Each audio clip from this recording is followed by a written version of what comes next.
আচ্ছা, তো টেমপ্লেটের নাম কি? জেড বুম আছে কোথায়? এই যেটা অলরেডি ডাউনলোড করা হয়েছে, হচ্ছে তার ফাইলগুলো। আচ্ছা, আমরা তো সি ড্রাইভে যাই, www ব্যাচ 12 কন্টেন্ট থিমস, এখানে একটা ফোল্ডার করি জেড বুম নামে। খুব ফাস্ট করবো, আগে যেগুলো করছি ওগুলোকে শেষ করবো, পরে নতুন কিছু শিখবো। আচ্ছা, তো ইন্ডেক্স ডট এইচটিএমএল আর এখানে এটা ওপেন করে আগে দেখেন কি শো করে। এই তো, এই হচ্ছে ডিজাইন। একটা ডিজাইনের মধ্যে দেখবেন যে ব্লক পেজ থাকে কিনা, ব্লক পেজ আছে কিনা। এই যে ডিজাইনটা দেখতেছেন, এই ডিজাইনের মধ্যে মেনুতে কিন্তু একটা পেজ আছে ব্লগ নামে, দেখতেছেন? যদি কোনো ইয়ের মধ্যে, ডিজাইনের মধ্যে ব্লগ নামের কোনো পেজ থাকে আর সেখানে যদি শুধুই ব্লগ পোস্ট থাকে, দেখেন এখানে শুধুই ব্লগ পোস্ট আর কিছু নেই, ওইটাই হবে ইন্ডেক্স ডট পিএইচপি। ক্লিয়ার? ওইটাকে কি বানাইতে হবে? ইন্ডেক্স ডট পিএইচপি বানাইতে হবে, যাতে ইন্ডেক্স ডট পিএইচপি বানায় ওটাকে অন্য পেজে শিফট করা যায়। অন্য পেজে শিফট করি কিভাবে? ওই যে সেটিংস থেকে রিডিং এ যাই, পরে কি করি, লেটেস্ট পোস্টগুলোকে আরেক পেজে পাঠিয়ে দিই। রাইট। তো আমরা কি করব, ব্লগ পেজটাকে ইন্ডেক্স ডট পিএইচপি বানাবো, মনে থাকবে? আচ্ছা, তো আমরা এখানে ব্লগ পেজ কোনটা? ব্লগ ডট এইচটিএমএলটা, এটাকে কি বানাবো?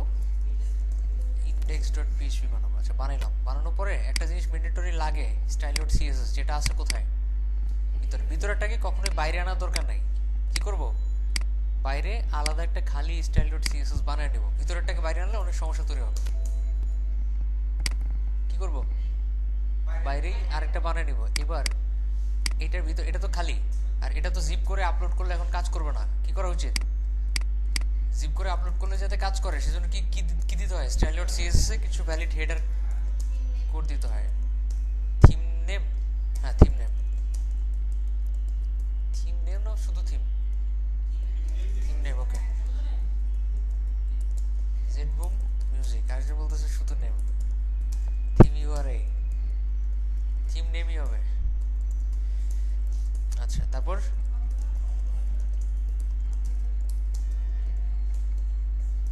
তারপর এখানে লিংক করা দেন, তারপর ডেসক্রিপশন বসাবেন। উপরে নিচে হলে সমস্যা নাই, এখানে বলে দেন সাপোজ যে সিম্পল মিউজিক ওয়ার্ডপ্রেস থিমের ভার্সন দিয়ে দেন 0। ইচ্ছে করলে ট্যাগ অ্যাড করতে পারেন, সাপোজ মিউজিক সং, হ্যাঁ করা যায়। হ্যাঁ, টেক্সট ডোমেনও অ্যাড করা যায়। আচ্ছা, এখানে ট্যাগস দিতে পারেন, মিউজিক দেন, সং দেন, এখানে সিম্পল থিম দেন। আচ্ছা, তারপর এখানে আপনি টেক্সট ডোমেইন কথাটাও অ্যাড করতে পারেন। সাপোজ আমাদের টেক্সট ডোমেইন আমরা দিব জেড বুম, ওকে। এটা কিন্তু রেজিস্টার হয় নাই, জাস্ট নাম দিলাম। এবার আমরা এখান থেকে জিনিসটাকে অ্যাক্টিভেট করি। এটাই তো না? না এটা না, স্ক্রিনশট না হয় না, এই যে এটা স্ক্রিনশট নেই, একটা অনেক অ্যাড করা যায়। আচ্ছা, এখান থেকে একটা স্ক্রিনশট নেন।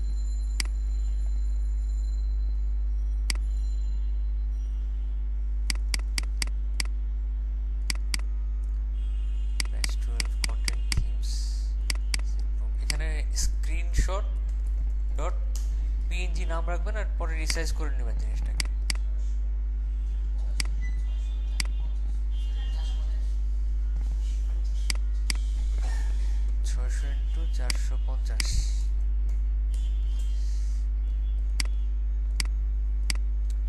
করলেন, করার পর এই জায়গার মধ্যে থেকে এখন আবার রিলোড দেন। এখানে আসছে, অ্যাক্টিভেট করেন। অ্যাক্টিভেট করার পরে ওয়েবসাইটে গিয়ে দেখেন কি শো করে। শুধু এইচটিএমএল পাবে, সিএসএসও পাবে না, ইমেজও পাবে না। তখন কি করব, ইন্ডেক্স ডট পিএইচপি যেটা, সেটা ওপেন করব। ওপেন করে টাইটেলটা দরকার আছে নাই, এখানে একটা ডাইনামিক কোড হয় না,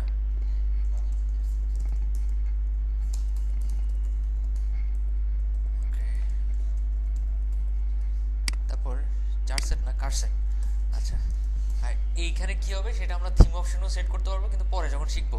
আপাতত আমরা কি করে রাখি, ওই ট্যাগলাইনটা এখানে দিয়ে রাখি, যে এখানে ট্যাগলাইন যাই বসবো সেটা এখানে পাবে। আচ্ছা, এখানে যে অথর এটা নিয়ে মাথা এখানে যে বানাইছে তার নামটা লিখে রাখেন। আর এই যে ইমেজ, এই যে সিএসএস ফাইলগুলো দেখতেছেন, এই ফাইলগুলোকে আমরা পরবর্তীতে ফাংশনের মাধ্যমে কাজ করাবো, কিন্তু আপাতত এখানে টেমপ্লেট ডিরেক্টরি দিয়ে করে। টেমপ্লেট ডিরেক্টরি বুঝি না, echo get template directory URI, আর এই ফাংশনটাকে কিসের মধ্যে রাখতে হবে, সিকিউর করে দিতে হবে, ইএসসি ইউআরএল এর মধ্যে রাখতে হবে। ওকে, সব জায়গায় সেম ডিরেক্টরিটা দেখায় দেন। আর এখানে কিন্তু আমি বাইরে যেটা বানিয়েছি ওটা কিন্তু লিঙ্ক করানো হয় নাই, বুঝছে, ওইটাও লিঙ্ক করান। কিভাবে,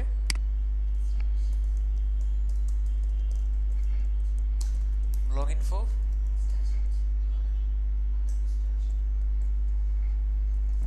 স্টাইল শিট ইউআরএল। একটু নিচে যান, এরপরেই আপনাদের কাজ হচ্ছে এই যে এখানে যে জাভাস্ক্রিপ্ট আর ইমেজ ফাইলগুলো এগুলাকে করে ফেলা যায়, মানে ডিরেক্টরি দেখা দেওয়া। যদিও এটা আমরা পরে অন্যভাবে করব, আপাতত বেসিক হিসেবে এইভাবে করি। আর অবশ্যই হেড শেষ হওয়ার আগে কি বসাবো, ডব্লিউপি হেড, আর বডির ভিতরে কি লিখবো, বডি আন্ডারস্কোর ক্লাস। আচ্ছা, একটু নিচে যান, এখানে বসাবো ডব্লিউপি ফুটার। আর কিছু আছে যেমন এই যে এইচটিএমএল, এতটুকু বাদ দিয়ে এখানে কি লিখবো, রাইট, আপনি দেখি সবই পারেন। আচ্ছা, ল্যাঙ্গুয়েজ অ্যাট্রিবিউটস,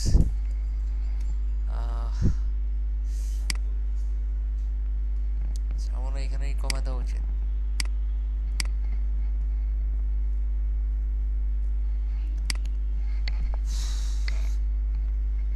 আচ্ছা, যাই হোক, এতটুকু মোটামুটি আমাদের বেসিক পার্ট মানে একদম রেডি করে ফেললাম। এবার আমাদের ইমেজগুলোকে ই করে দিতে হবে, মানে ডিরেক্টরি দেখা দিতে হবে। এই যে একটা ইমেজ, আর অবশ্যই এটা তো লোগো, এটাতে ক্লিক করলে কোথায় আসা উচিত, হোম পেজে আসা উচিত।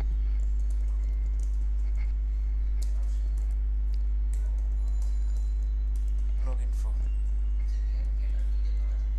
গেট অপশন দিয়ে করা যায়, ঠিক আছে। এটা হচ্ছে আপনার সেটিংস এপিআই, এটার জন্য অনেক বিশাল কিছু করতে হয়। আচ্ছা, যাই হোক,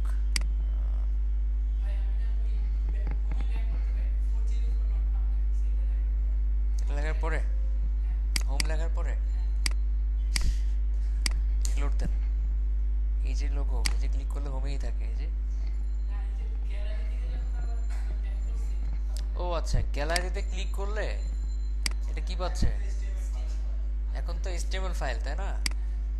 এবার যদি ক্লিক করেন index.html, আর আপনি কি করছেন, index.html-টা তো বাদই দিয়ে দিচ্ছেন, বুঝলেন? এরকম আর কি। যাই হোক, আপনি গ্যালারি তো আর ডাইনামিক করেন না, এখানে তো লিঙ্কটা হচ্ছে এইচটিএমএল এ, এই জন্য। আচ্ছা, এবার আমরা নিচের ইমেজগুলোকে লিঙ্ক করা ফেলাই। সাপোজ হচ্ছে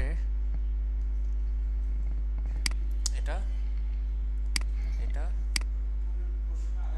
এরপর হচ্ছে এটা,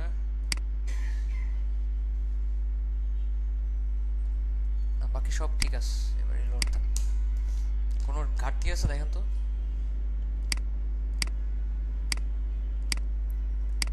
আচ্ছা কোনো এখানে এমন কিছু আছে যে বাদ পড়ছে? ওকে, আচ্ছা যাই হোক, তো এটা কিন্তু ইমেজ না, যে এটা কিন্তু ইমেজ না, এটা একটা কালার, ব্যাকগ্রাউন্ড কালার। যদি এটা ইমেজ, যেহেতু এটা লোগো, এটা কিন্তু হেডার ইমেজ না, কি এটা লোগো, এই জন্য আমরা এটাকে ই করবো না, ওই মানে হেডার ইমেজ দিয়ে করবো না, এখানে তো পরবর্তীতে থিম অপশন বানায় ওটার মাধ্যমে করবো লোগোটা।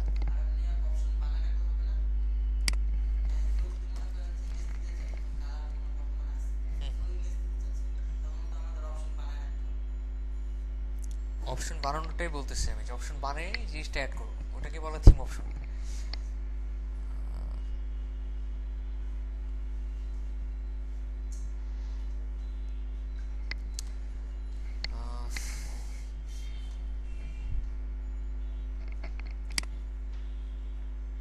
ওকে, এবার আমরা যেটা করবো, যে এই যে টাইটেল দেখতেছেন, টাইটেল আসে না, আসতেছে না, কারণ বাদ দিয়ে দিছি। ওটা কিভাবে আনবো, functions.php থেকে functions.php থেকে এখানে php শুরু করব, শেষ না করলেও চলবে। এখানে আপনি একটা ফাংশন বানান, সাপোজ ফাংশনের নামটা হচ্ছে zboom ডিফল্ট ফাংশনস, একটা নাম দিলাম আর কি ফাংশনের, এখানে যা খুশি দেওয়া যায়। এবার কি করবো, এটাকে একটা হুকে অ্যাড করে দেব। হুকের নাম কি? After setup theme. হুকের নাম কি? After setup theme. আর এই সেকেন্ড প্যারামিটারে কি বসাবো? ফাংশনের নামটা বসায় দিব। এবার যা যা দরকার আপনার, সাপোজ আপনার দরকার হচ্ছে টাইটেল, সো এখানে add theme support title tag. আর কি লাগবে? পোস্ট থাম্বনেইলস। আর কি লাগবে? আমাদের ব্যাকগ্রাউন্ড ইমেজ লাগবে, সো এখানে লিখতে হবে কি কাস্টম ব্যাকগ্রাউন্ড। কাস্টম ব্যাকগ্রাউন্ড কাজ করবে কিসের মাধ্যমে? বডিতে যে বডি ক্লাসটা দিছি এটার মাধ্যমে। আচ্ছা, যেহেতু এখানে কাস্টম হেডার নাই, সো এটা লেখার দরকার নেই। আচ্ছা, এখন আমরা লোগো চেঞ্জ করার অপশন পরে বানাবো, একদম মানে থিম শেষ হওয়ার পরে। আচ্ছা, এই যে চলে আসছে, দেখছেন WordPress site, just for the WordPress site automatic চলে আসছে। এবার আমরা মেনুটাকে ডাইনামিক করব। মেনু ডাইনামিক করার জন্য কি লিখতে হয়? Register nav menu. এখানে অ্যারে দিতে হয়। অ্যারে দিতে হয় না, এখানে দুইটা প্যারামিটার হয়। যদি মেনুজ হইতো তাহলে অ্যারে দিয়ে করতে হতো। আচ্ছা, এখানে লেখেন একটা যে কোনো কিছু লিখতে পারেন, একটা ইউনিক আইডি দিবেন যেটা পরে ইউজ করবো আমরা। আর এখানে দুইটা প্যারামিটার এই আন্ডারস্কোরের ফাংশনের ভিতরে। আচ্ছা, এটা তখনই আমরা ডিফাইন করব যখন আমাদের টেক্সট ডোমেইনটা লোড করা থাকবে। তো দেন লোড থিম টেক্সট ডোমেইন হচ্ছে একটা প্যারামিটার, আর সেকেন্ড প্যারামিটারে কি থাকবে? ওই ফোল্ডারের লিংকটা থাকবে ডট স্ল্যাশ ল্যাঙ্গুয়েজেস। এখানে যে কোনো একটা নাম দিয়ে দিব। আচ্ছা, জেডবুমি তো আমাদের টেক্সট ডোমেইন আমরা বানাচ্ছিলাম, ওটাই দিয়ে দেই। আচ্ছা, আর এখানে কি হবে, কি শো করবে? লিখে দিলাম মেন মেনু। ওকে, একটু সাবধানতা অবলম্বন করার জন্য এখানে দিতে পারেন যে ইফ ফাংশন এক্সিস্ট। যদি এই ফাংশনটা ওয়ার্ডপ্রেসে থাকে তাহলেই কাজ করবে, আদারওয়াইজ করবে না। আদারওয়াইজ যদি এটা না দেয়, সাপোজ কোনো একটা সময় 10 বছর পরে এই ফাংশনটা চেঞ্জ করে ফেলছে ওয়ার্ডপ্রেস, তখন তীরও শো করবে, তাই না? এই জন্য আর কি সাবধানতার জন্য এটা দিয়ে রাখবো, না দিলেও চলবে। বলে দিলাম ইফ ফাংশন এক্সিস্ট,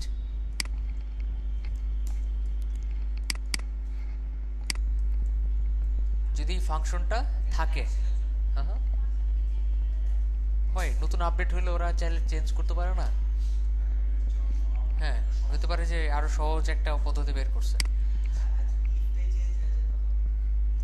ইফটাকে আমরা চেঞ্জ হবে, এটা তো পিএইচপি। হ্যাঁ, আচ্ছা যাই হোক, তো রিলোড দেন, একটা রিলোড দিলে এখানে কিছুই হবে না, এখানে একটা নতুন অপশন অ্যাড হবে, মেনুস মেনু। এখানে তো কিছুই করি নাই, চেঞ্জ করি নাই। আচ্ছা, তো এখানে যেটা করব সেটা হচ্ছে আপনার মেনু খুঁজে বার করেন কোথায় আছে। এই যে এখান থেকে ইউএল আর এলআইতে কোনো ক্লাস আছে কিনা দেখেন। আছে, একটাই আছে খালি এলআইতে। মানে যেই পেজে যাব ওই পেজটাই আপনার এই ক্লাসটা পাইলে ওই ক্লাস অনুযায়ী স্টাইল হয়ে যাবে।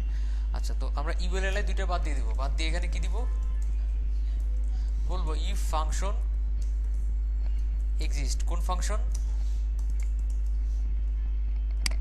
ফাংশনের নাম কি? WP nav menu. এটা না লিখলেও চলবে, সরি wp nav মেনু। এখানে অ্যারে দিব,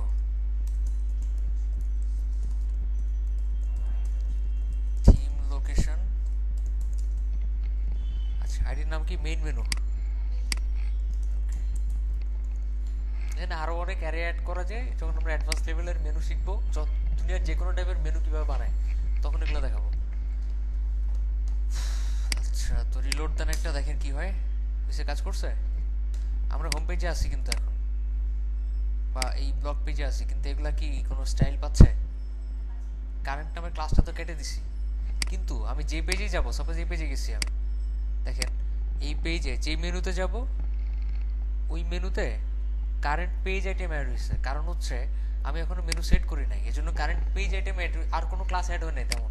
যখন আমি এটাকে মেনুতে সেট করে ফেলবো তখন আরো অনেক অনেক ক্লাস অ্যাড হয়ে যাবে। দেখেন প্রত্যেকটা এলআইতে অনেকগুলা ক্লাস অ্যাড হয়ে গেছে, দেখছেন? স্পেশালি যেই পেজে আসি আমি ওই পেজে দেখেন কি ক্লাস অ্যাড হয়েছে, কারেন্ট মেনু আইটেম নামে একটা ক্লাস অ্যাড হয়, যে কারেন্ট মেনু আইটেম নামে একটা ক্লাস অ্যাড হয়ে গেছে।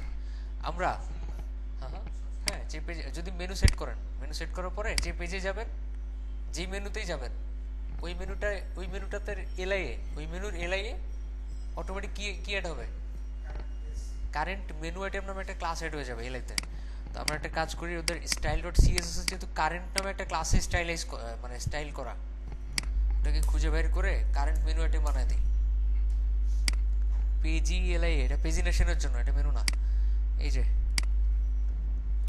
স্টাইল করা কোনটাকে, কারেন্ট ক্লাসটাকে স্টাইলাইজ করা, আমরা কি করব, ওটাকে কারেন্ট মেনু আইটেম বানায় দেব। স্পেস দিলেও হয়, না দিলেও হয়। আচ্ছা রিলোড দেন একটা, হইছে? আচ্ছা আমার মনে হচ্ছে ব্রাউজার এটাকে সেভ করতে পারে না, পেজ সোর্সে গিয়ে কনফার্ম হয়ে নেবেন যদি কাজ না করে।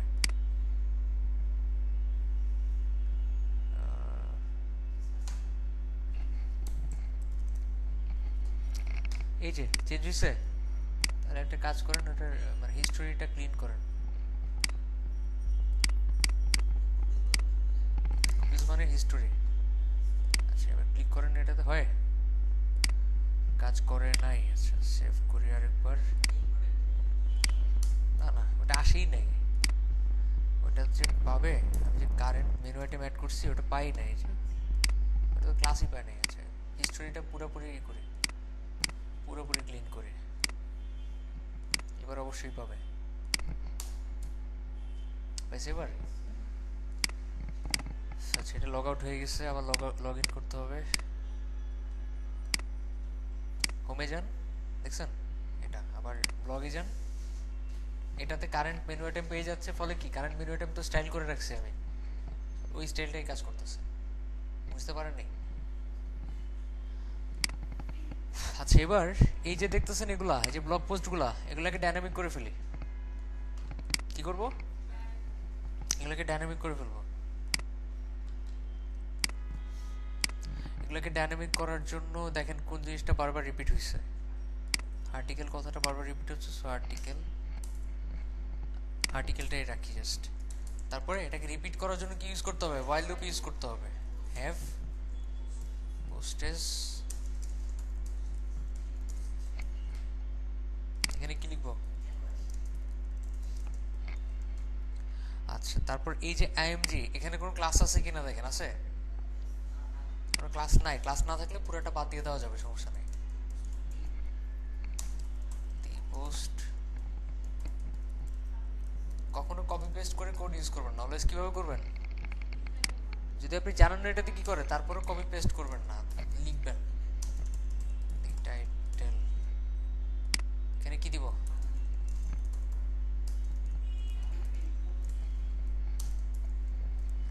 ওকে।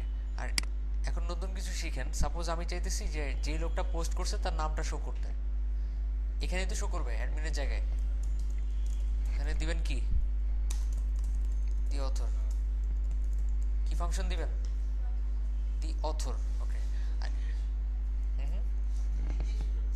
হ্যাঁ সবই the author, the content, the permalink, এগুলোই। হ্যাঁ আচ্ছা এবার এই যে দেখতেছেন টাইম, ধরে নেন আমি এটা শেষ হওয়ার পরে H1 এর মধ্যে আমি এখানে চাচ্ছি যে কত তারিখে পোস্টটা করা হয়েছে এটা শো করানোর জন্য, তো এখানে একটা ফাংশন ইউজ করেন, দি টাইম। কি ফাংশন? The time. রিলোড দেন একটা, শুধুমাত্র সময়টা শো করবে এখানে, কয়টার দিকে পোস্টটা করা হয়েছে। এখন আপনি যদি চান এটা মানে বিভিন্ন ভ্যারিয়েশন তৈরি করতে, সাপোজ আমি এটাতে ভ্যারিয়েশন দিতে চাচ্ছি যে বছর, মাস, দিন, এগুলো শো করবে। যা কিছু শো করতে চান না কেন সব এটার ভিতরে একটা প্যারামিটার দিয়ে তার ভিতরে দিতে হবে। সাপোজ আপনি চাইতেছেন দিন, মাস, বছর, ডে, মান্থ, ইয়ার, এভাবে শো করতে। কোনো স্পেস দেই নাই, এভাবেই শো করবে। দেখেন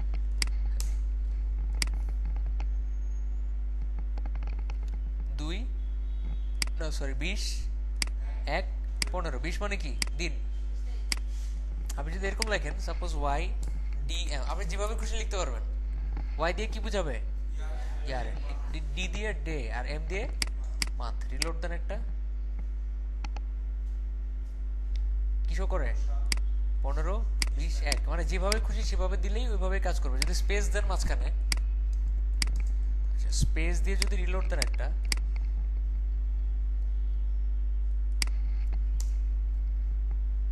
স্পেস আছে। এখন দেখেন এই যে 15 আসতেছে, আপনি যদি ওয়াইটাকে বড় হাতের করে দেন মানে ক্যাপিটাল, তাহলে 2015 হবে, মানে 4টা সংখ্যাই চলে আসবে। আসছে 4টা সংখ্যা। আপনি যদি ডিটাকে ক্যাপিটাল করে দেন,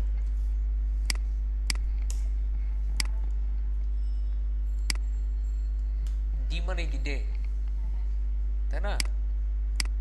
এখানে কি আসবে, বার আসবে, কি বারে আপনি পোস্টটা করছেন। ঠিক আছে, এবার এই যে 1 দেখতেছেন, এটা কি মাস না?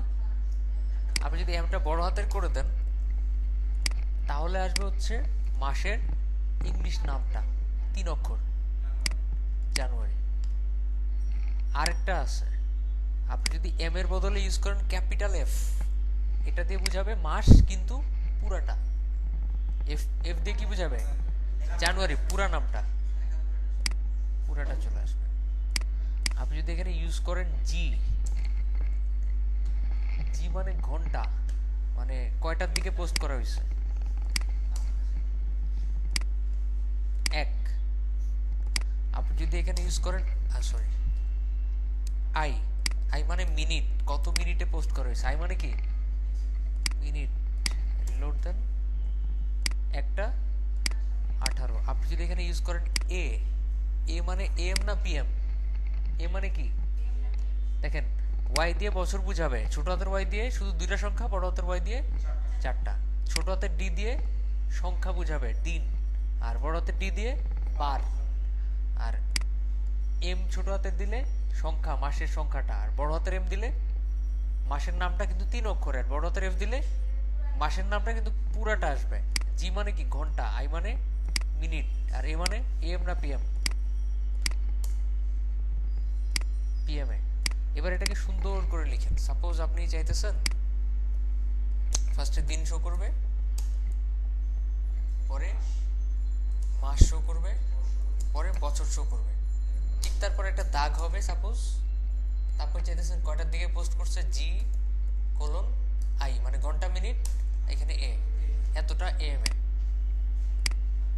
রিলোড দেন 20 জানুয়ারি 2015 একটা 18, কত সুন্দর শো করতেছে। বুঝতে পারছি কোন ওয়ার্ড মানে কোন অক্ষরটা দিয়ে কি আসে দি টাইমের মধ্যে। এখন এটা কিভাবে করব, যে 1/12 ডিসেম্বর 1 2012, এটার জন্য আমরা লিখব দি টাইম। এটাই তো ফাংশন। প্যারামিটারের মধ্যে দেখেন এফ ক্যাপিটাল, কিন্তু ছোটতে লিখলে আসবে না, ছোটতে লিখলে খালি হয়ে যাবে। আর এটার মধ্যে কোনো একটা স্পেস আছে, তারপর এটা দিন ছোট হাতের যাতে সংখ্যা আসে, আর এটা এটা দিন, দিন মাস তো এটা ডিসেম্বরে কি জানুয়ারি হয়। আচ্ছা, আর এটা কপি ক্যাপিটাল ওয়াই মানে 4টা অক্ষর ওয়াই। দেখেন তো মিলে কিনা, ডিসেম্বর জানুয়ারি, এটা হচ্ছে দিন, এর দিন কমা পুরো বছর, পুরো বছর। এখন এই জিনিসটাই এখানে দিয়ে দেওয়া যায় না, যাবে। এখন দেখেন এই যে কমেন্ট, কমেন্টটার জন্য আলাদা ফাংশন আছে লিঙ্ক সহ। আমরা লিঙ্ক সহ বাদ দিয়ে দিব, কি দিব, লিঙ্ক সহই বাদ দিয়ে দিব। এই জায়গায় লিখবো comments pop up link function. ফাংশনের নাম কি, কমেন্টস পপ আপ লিঙ্ক। এই ফাংশনটা দিয়ে দিলে অটোমেটিক সে ধরে নেবে এখানে কয়টা কমেন্ট আছে। রিলোড দেন। আচ্ছা ভালো কথা, আমি হোম পেজে গেলে সব ব্লগ পোস্ট একসাথে শো করবে। এই যে ফিচার ইমেজ, এগুলো টাইটেল, কমেন্ট নাই তো, একটা কমেন্ট অ্যাড করেন এখানে। পোস্টের নাম কি? নিউ, নতুন পোস্ট। এখান থেকে কমেন্ট অ্যাড করেন, আপনি নিজেই নিজের একটা কমেন্ট অ্যাড করেন। সাপোজ ভেরি গুড একটা কমেন্ট অ্যাড করলেন, করে আপডেট দেন, দিয়ে একটা রিলোড দেন, দেখেন তো কি শো করে। আপনি যদি এখানে আরেকটা কমেন্ট অ্যাড করেন, নিউ কমেন্ট হিয়ার, রিলোড দেন, একটা কি শো করে, অটোমেটিক এখানে নিয়ে নিছে। এখন আপনি ইচ্ছা করলে না মানে লেখাগুলো চেঞ্জ করতে পারবেন, যেখানে আসলে একটা কমেন্ট থাকলে কি কথা শো করবে, দুটো কমেন্ট থাকলে কি কথা শো করবে, এগুলো ডিফাইন করে দিতে পারবেন। কিভাবে? এই জায়গায় 5টা প্যারামিটার বসানো আছে। কটা বসেছি? 1টা 2টা 3টা 4টা 5টা, মানে কমেন্টস পপআপ লিংকের ফাংশনের ভিতরে প্রথমটা হলো কমেন্ট না থাকলে কি শো করবে। এখানে লিখে দেন কমেন্ট নাই, কমেন্ট না থাকলে এই কথা শো করবে, কমেন্ট নাই। একটা কমেন্ট থাকলে কি শো করবে সেটা হচ্ছে দ্বিতীয় প্যারামিটার, এখানে লিখে দেন একটা কমেন্ট আছে। আর এখানে একের অধিক থাকলে কি হবে? একের অধিক থাকলে সেখানে লেখেন কমেন্টস। এখন কয়টা কমেন্ট আছে সেটা তো শো করা দরকার, একের অধিক থাকলে সেখানে পার্সেন্ট দিবেন। কি দিবেন? পার্সেন্ট কমেন্ট মানে এতগুলা কমেন্টস, মানে পার্সেন্ট অটোমেটিক ধরে নিয়ে আসবে যে এত সংখ্যা। আর এটা হলো যদি আপনি কোনো ক্লাস বসাইতে চান। কি বসাইতে চান? যদি আপনি লিংকে কোনো ক্লাস বসাইতে চান তাহলে ক্লাস বসাইতে, সাপোজ সুজন নামে একটা ক্লাস দিয়ে দিলাম। আর এটা হলো যদি কমেন্ট ডিসেবল, লিংকে একটা ক্লাস এড হয়ে যাবে, ওটা আপনি স্টাইলাইজ করতে পারবেন ক্লাসটা ধরে। আর এটা হচ্ছে যদি কমেন্ট ডিসেবল করা থাকে। কমেন্ট ডিসেবল করে কেমনে? স্ক্রিন অপশন থেকে ডিসকাশন, তারপর উঠে দিলেই তো কমেন্ট ডিসেবল হয়ে যাবে। ডিসেবল হলে কি কি কথা শো করবে সেটা এখানে সাপোজ এখানে লিখে দিতে পারেন কমেন্টস অফ। আচ্ছা একটু রিলোড দেন, কি শো করতেছে? Two comments. আমি কি লিখছি এখানে? একের অধিক থাকলে এরকম। আচ্ছা যদি একটা কমেন্ট থাকে,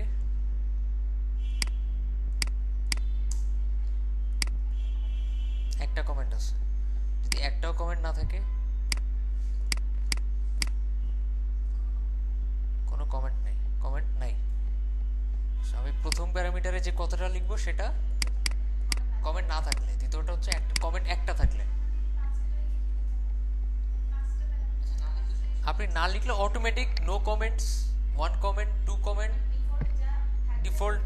আচ্ছা আমি একটু দেখাই আপনাদের জিনিসগুলো বুঝবেন কেমনে। আপনি একটা ফাংশনে কয়টা প্যারামিটার আছে জানতে চাচ্ছেন, ওই ফাংশনের নামটা লিখে গুগলে একটা সার্চ দিবেন, কমেন্টস পপআপ লিংক, যত প্যারামিটার সব লেখা থাকে ওই পেজের মধ্যে। প্রত্যেকটা মানে ফাংশনেরই অনেকগুলো প্যারামিটার থাকে, হয়তো আমরা ইউজ করি না, তা আপনি এখন থেকে জানতে পারবেন কিভাবে। এই যে কমেন্টস পপআপ লিংক কিসের ওয়েবসাইট? codex.wordpress.org, ঢুকেন।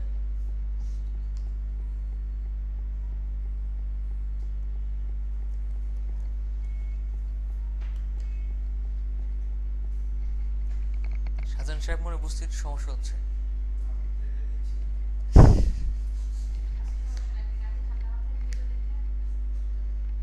প্র্যাকটিস করতে হবে পাশাপাশি।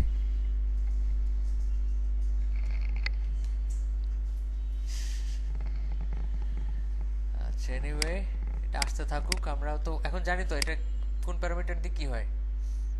আর গত ক্লাসে আমি দেখেছিলাম না যে ওয়ার্ড কেমনে কমায়, এক্সপ্লোড ইমপ্লোড এগুলো দিয়ে দেখেছিলাম না ওয়ার্ড কিভাবে কমায়। আপনি মনে দেখেন নাই ভিডিওটা? আচ্ছা তো গত ক্লাসটা ভালো মতো দেখেন, তারপর আমি এখানে আরেকবার বানাই ফাংশন, যে কোনো নাম দেব, যে কোনো নামে একটা ফাংশন বানাই। সাপোজ বানাইলে সুবিধা হলো আমরা অন্যান্য যত কন্টেন্ট ওগুলো তো এই ফাংশনটা ইউজ করে কমাইতে বাড়াইতে পারবো ওয়ার্ড। আমরা যে শুধুমাত্র একবারই এই ওয়ার্ডগুলো ইউজ করতে পারবো না, অন্য জায়গায়ও কমাইতে বাড়ানোর দরকার হবে, একটু পরে বুঝতে পারবেন। যে কোনো নামে একটা ফাংশন বানাবেন, বানাইয়া ফার্স্টে একটা ভ্যারিয়েবল নেবেন, ধরে নেন ভ্যারিয়েবলের নাম দিতে পারেন আপনি পোস্ট কন্টেন্ট, ঠিক আছে?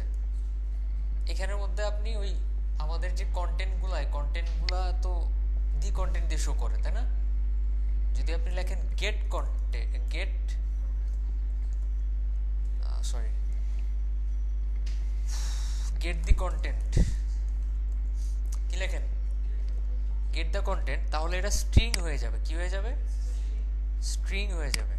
তো এই স্ট্রিংটাকে আমরা এক্সপ্লোড করব, মানে বুঝেন না, একটু শর্ট করে লিখি। এক্সপ্লোড মানে হলো একটা স্ট্রিংকে অ্যারে বানায় ফেলা, প্রত্যেকটা ওয়ার্ড এক একটা অ্যারে হয়ে যাবে। কত ক্লাসে কি বুঝাই নাই? পেজ থেকে তো মনে হচ্ছে না। আচ্ছা, এক্সপ্লোড লেখেন। এক্সপ্লোড না বুঝলে এটা করছিলাম কেমনে? আচ্ছা, হ্যাঁ হ্যাঁ রাইট, প্রিন্টার দিয়েও দেখেছিলাম। কমা দেন। এবার এখানে লেখেন যে আপনি ওই স্ট্রিংটাকে, মানে কন্টেন্টের যে স্ট্রিং বা লেখাগুলা, এগুলো এই ফাংশনের মাধ্যমে এখানে নিয়ে আসলাম। মানে কি, অ্যারেতে ডিভাইড হয়ে গেল। প্রথমটা অবশ্যই স্পেস রাখতে হবে, এটা ম্যান্ডেটরি। আর দ্বিতীয়টা কি রাখতে হবে? স্ট্রিংটা। স্ট্রিং তো রাখতে পারতেছে না, কি রাখবো? কন্টেন্ট। আমাদের যত কন্টেন্ট আছে এই পোস্টে, সব কন্টেন্টটাকে গেট দি কন্টেন্ট, কন্টেন্ট দিবার লিখছি, গেট দি কন্টেন্ট ফাংশন দিয়ে নিয়ে আসবো এখানে। স্ট্রিং হয়ে গেল। যদি দি কন্টেন্ট লিখি খালি, তাহলে কিন্তু ইকো হয়ে যাবে, সমস্যা। এই জন্য গেট দি কন্টেন্ট লিখে স্ট্রিং আকারে নিলাম। এরপরে কি করব? আচ্ছা একটু দেখি, আপনাদের করে দেখাই।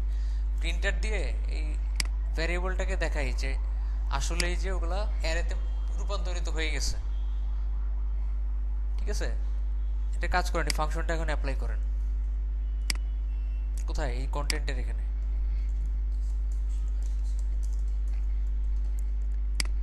এই সেমিকোলনটা অবশ্যই দিবেন। আচ্ছা, এবার দেখেন তো অ্যারে তৈরি হয়েছে কিনা। হয়ে গেছে, একটাই কন্টেন্ট এখানে, এখানেও একটাই কন্টেন্ট। ও, সবগুলোতে একটা। এই যে এটাতে দেখেন যতগুলো ওয়ার্ড, সবগুলো এক একটা অ্যারে হয়ে গেছে। হ্যাঁ হ্যাঁ, ওয়ার্ডপ্রেস গেট দি কন্টেন্ট। তো গেট দি কন্টেন্ট কোত্থেকে পাচ্ছে? তো ওয়ার্ডপ্রেস থেকেই পাচ্ছে স্ট্রিংটা। আর এগুলো তো পিএইচপির ফাংশন। এই যে আপনার এক্সপ্লোড, প্রিন্টার, এগুলো তো পিএইচপির ফাংশন। ঠিক আছে, শুধুমাত্র ওয়ার্ডপ্রেসের কোনটুকু? এতটুকু। এই শুধুমাত্র লেখা কন্টেন্টগুলো পাচ্ছি ওয়ার্ডপ্রেস থেকে। আচ্ছা, এবার প্রিন্টার বাদ দিই, আমি কমাবো এখন অ্যারে থেকে ওয়ার্ডগুলোকে কমাবো। কমানোর জন্য আমি আরেকটা ভ্যারিয়েবল নিই, সাপোজ লেস কন্টেন্ট নামে একটা ভ্যারিয়েবল নিলাম। কমাই কেমনে? Array slice. আর অ্যারে স্লাইসের সিস্টেম হচ্ছে ফার্স্টে ওই ভ্যারিয়েবলটা দিতে হয় যেখানে অ্যারেগুলো আছে, দিলাম। দ্বিতীয়ত দিতে হয় কয়টা অ্যারে প্রথম থেকে বাদ যাবে, একটাও বাদ যাবে না। আর কয়টা ওয়ার্ড শো করবে টোটাল প্রথম থেকে শুরু করে, দিয়ে দেন সাপোজ 30টা। এরপরে এই যে এগুলোই তো, এখন যদি রিলোড দেন, আমি কন্টেন্ট অ্যাড করি, লরিম ইপসন থেকে কিছু কন্টেন্ট অ্যাড করি।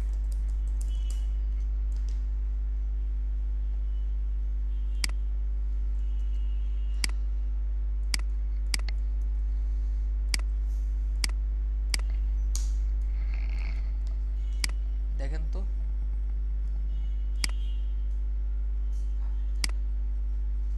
আচ্ছা রাইট, এখানে কিছু করা হয় না, ইকো টিকো কিছু করা হয় না। ইকো করেন। এটা কি এখন অ্যারে আছে না? কমাইছি তো, ঠিক আছে, অ্যারে অবস্থায় তো আছে। এটাকে এখন স্ট্রিং এ রূপান্তর করব। কি দিয়ে? ইমপ্লোড দিয়ে আবার স্ট্রিং বানায় ফেলবো এটাকে। স্ট্রিং বানানোর জন্য আবার ওই সেম এক্সপ্লোডে যা করছিলেন সেটাই, খালি লাস্টেরটা হবে কি, ওই অ্যারেগুলা, লেস অ্যারে। অ্যারে কমায় ফেলার পর যেটা হয়েছে ওই ভ্যারিয়েবলটা ইকো করলাম, ইমপ্লোড করলাম। এবার রিলোড দেন। 1 2 3 4 5 6 7 8 9 10 11 12 13 14 15 16 17 18 19 20 21 22 23 24 25 26 27 28 29 30, 30টা আপনি চাচ্ছেন।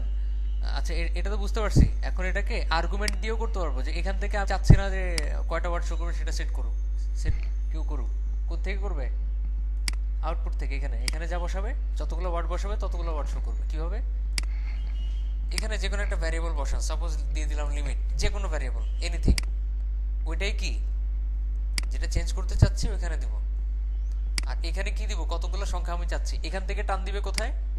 এখানে। আর এটা কোথায় কাজ করবে? এখানে। তো এখানে বলেন যে 2, তাহলে কয়টা ওয়ার্ড শো করবে? 2টাই, যে একটা 2টা। হ্যাঁ, এটা পর মনে করেন আপনি চাচ্ছেন এতটুকু শেষ হলে 3টা ডট শো করবে। রিলোড দেন, দেখেন 3টা ডট শো করে কিনা। করে? আপনি চাচ্ছেন তিনটা ডটের পর একটা লিংক হবে, লিংক নরমালি করেন,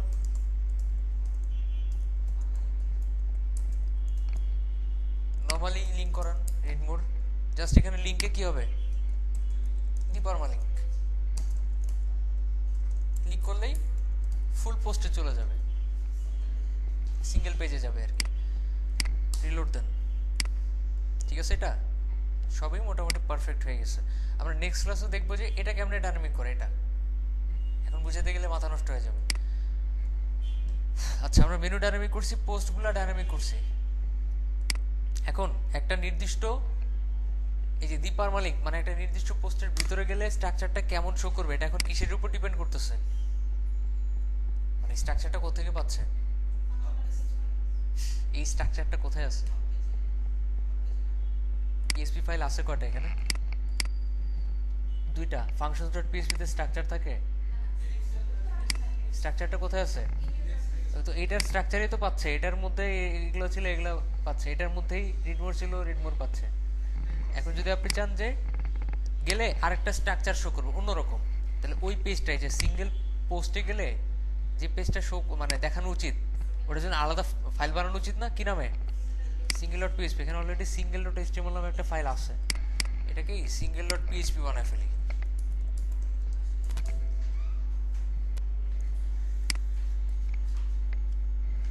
আচ্ছা, সিঙ্গেল ডট পিএইচপি বানাইলাম। এখন যদি আবার আমি পোস্টে আসি, সিঙ্গেল পোস্টে কি শো করে দেখেন তো, কিছু পায় না। এখন আমার কাজ হলো হেডার আর ফুটারটাকে আলাদা করা, এখন রাইট নাও। এখন